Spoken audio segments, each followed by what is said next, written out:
टांगण वंदिन चरण डोळ्यान पाहिन रूप तुझे प्रेमे अलंगिन आनंदे पूजन भावे वाळीन म्हणे नावा त्वमेव माता पिता त्वमेव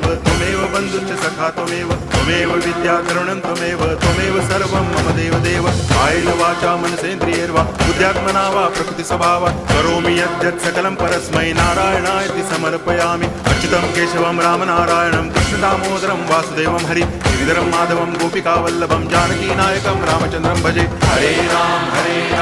राम